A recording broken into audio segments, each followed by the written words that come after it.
New versus resale homes in Frisco and Prosper, the ultimate real estate guide. You've probably seen clips of Prosper and Frisco, the new schools, new shopping centers, and everything in between. But here's the thing, what you don't see in those highlight reels might make or break your home decision. Once you've moved in, it's too late to realize that dream home comes with tons of extra cost, or that the neighborhood isn't exactly what you expected, and no one wants buyer's remorse on something as big as the purchase of a new home. That's why today we're breaking it all down for you. New construction versus pre-existing homes in Prosper and Frisco. By the end, you'll know which city fits your future budget, future lifestyle, and which one is really going to fit the best for your family. But before we get started, I'm Holly Haven. And I'm Andy Haven. And we are your North Texas real estate team. We are the Haven Home Team, and we are here to ensure that buying a home is not super stressful. We're going to take you guys all the way from the beginning to the end of new homes versus pre-existing homes in Prosper and Frisco, and stay to the very end because we have a bonus tip for you. Reason number 6, housing options, modern versus established charm. Let's start with the fun stuff, the home. When you think of new construction, you're thinking about modern, open, white, maybe 2 islands, something that's grand and beautiful. These new construction neighborhoods are also master planned. So more parks, more pools, more hiking and walking trails, right? So that's another big benefit to this new construction option. Now, resale homes bring a completely different vibe. There's usually bigger lots, more mature trees, more established neighborhoods, and generally the turnover rate is not as often as a new neighborhood. So you will be able to get to know your neighbors a little bit longer and hopefully establish some relationships. In North Frisco or Prosper, you're likely to get more space and more for your money. As you move closer to Dallas, you're likely to get that older feel, more mature neighborhoods, and usually more resale homes. Yeah, and you're gonna have a little bit longer commute in this northern Frisco or Prosper area, but we'll talk about that a little later. The choice really comes down to what fits your needs the best. Do you want something that's more modern and move-in ready, or do you want something that you can make your own? Reason number 5, schools and education. Both Prosper and Frisco schools are highly sought after because they are highly rated across the board, all age groups from elementary all the way through high school. Both Frisco and Prosper do have those high ratings in academics, but they also offer beautiful campuses and a ton of extracurriculars. So no matter if your kid is really into academics, sports, robotics, culinary arts, there's literally something for everyone all across each age group and every campus. Yeah, and these campuses, generally, if you're not from the North Texas area, they do resemble college campuses. They have these opportunities for students that a lot of colleges don't even have. So it's a pretty cool opportunity. And if you get the opportunity to put your kids in Prosper or Frisco, I think either would be a great option. With the growth in both of these areas, the catch is zoning.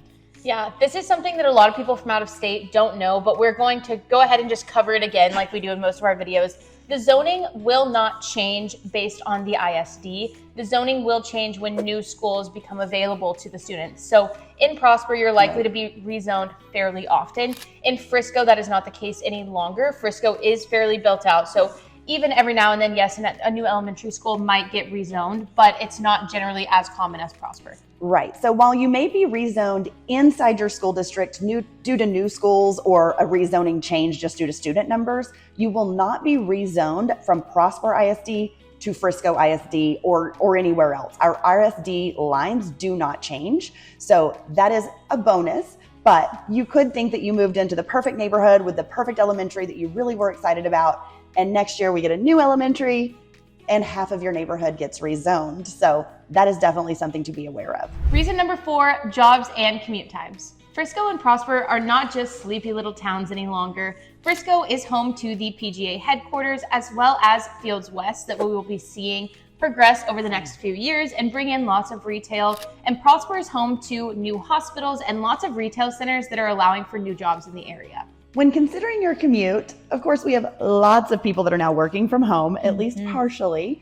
But when you're considering that commute, getting closer to Dallas, if that's where you're going to be working, you're likely to end up in maybe a little bit older home, a more established neighborhood, but a shorter commute. Whereas if you move into the newer construction and it's going to take you north Frisco or even into Prosper, you're definitely going to lengthen that drive time.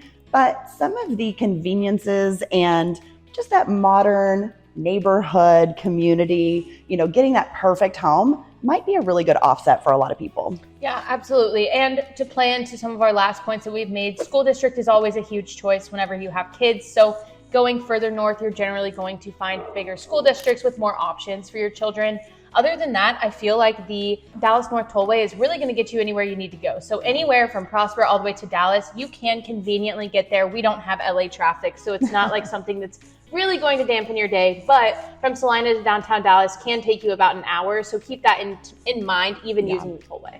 Yeah, and the tollway's great. You do have to pay for it. You do. That is a cost that a lot of people don't actually realize.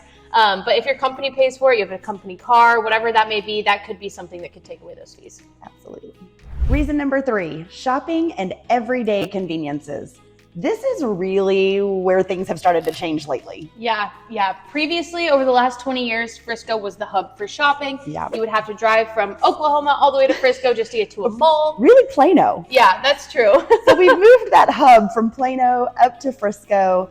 And now we're starting to see even some really great shopping and dining opportunities in Prosper and then even further north.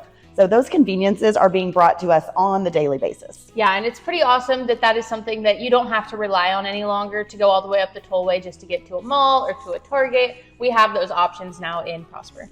Yeah, that easy commute time is going to take you to Stonebriar Mall, down to Legacy West in Plano. We have the Fields coming there in the Frisco area. There is Gates of Prosper right in the middle of Prosper that is currently expanding with new restaurants and new shopping opportunities going in. Yeah, we had signage for Nordstrom Rack go up in the last 2 days. So that's very exciting stuff in Prosper. Super exciting in Prosper. It took us forever to get a Target, and that blew the lid off Prosper when we got a Target. Reason number 2, outdoor life and community feel. Living in Frisco and Prosper isn't just about your house, it's also about your lifestyle. New master plan communities like the Fields or Windsong and Prosper have these amazing amenities that bring the communities together.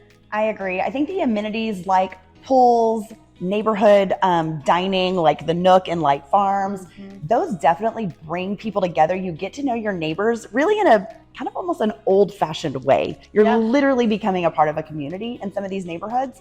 And I do think that can look a little different.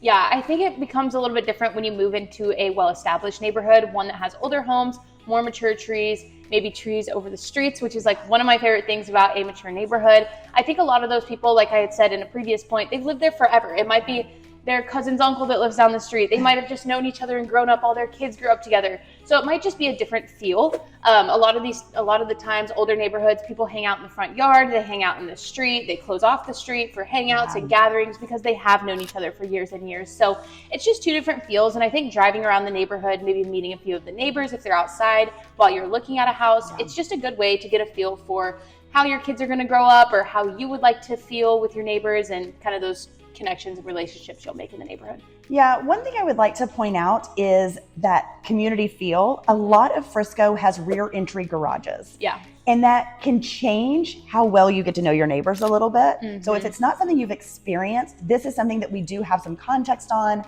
We have experienced it ourselves and we've had our clients go through this. So really it depends on what you're looking for to get out of that home. Is it community? Is it neighborhood? Is it making friends and hanging out in the front yard and saying hi, as you go walking? Or are you a pretty quiet, private person? You want to go home, not really worry about what the neighbors are doing? That's totally acceptable as well. But there are definitely some things within the neighborhood, the community, the way that the neighborhood is designed that can make an impact on that in either direction. And reason number 1, the true cost of living. Yeah, this is something that is kind of a secret, I feel like, but we're here to expose it. Absolutely. So when you look at just the city tax rate in Frisco, because it is more established, you're seeing about 42 cents for every $100 of value. Yeah, and in Prosper, it's about 50 cents to every $100. And that's just on the city tax side. So we have some other things that we're going to need to mention here, right? Yeah. The next thing we're going to want to mention are MUDs and PIDs, and these are going to be a lot more common as you move north. So Frisco, yes, some of the new neighborhoods do have MUDs and PIDs, but as you move closer to Prosper, you're going to see these a lot more often, and then up into Salina, almost every single neighborhood. So these are added taxes on top of your city taxes, and these are just to ensure that the city was able to put in sewage, they were able to upgrade utilities, stuff like that. So these are taxes that MUDs will never, ever, ever go away, and PIDs have a cap and timeline.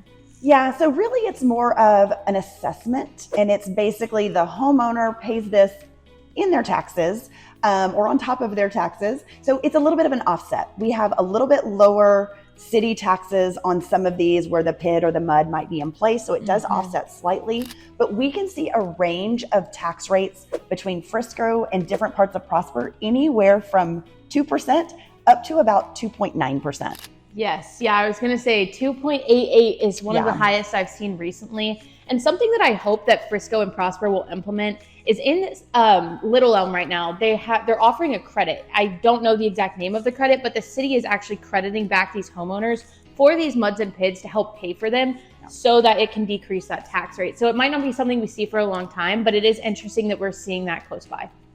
Yeah, and that can make a huge difference. It can definitely, make you question your preferences if you're looking at that tax rate difference.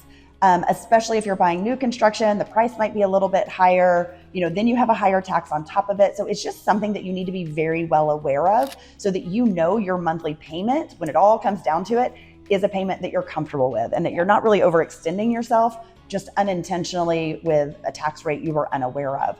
So we know that this is something that we do really, really educate our clients on, especially if we're running into and walking into these new PID and MUD neighborhoods. We just want to make sure our clients are really educated on that and feel confident going in that they're not surprised at that, that updated monthly payment if I had to compare two homes in different cities at the same price. And then we have HOAs. Yes. Yeah. HOAs can be a huge, huge difference. But as we've talked about with lifestyle, if that amenity center is something that is going to bring you joy and happiness, and that's the one big thing you want in your home, then definitely take that into consideration. If it's $1,200 a year versus $50 a month, let's take that into consideration. And maybe we go for the one that's a little more expensive and we buy a smaller house, or we look at our budget and we're like, okay, well, we're going to go with the $600,000 house, not the $700,000 house. So take those things into consideration. But HOA is something that will also bring you more value in your home. Generally, homes without an HOA, you can have your neighbor park their boat in their front yard. So just something to think about. And we don't have very many non-HOA neighborhoods in all of North Texas. So especially as you get into that Frisco, Prosper, this kind of whole corridor between the Tollway and 75, you're going to find pretty much every neighborhood is an HOA. And we talked about community in one of our last points, and your HOA can make a huge impact on how involved you feel in that community.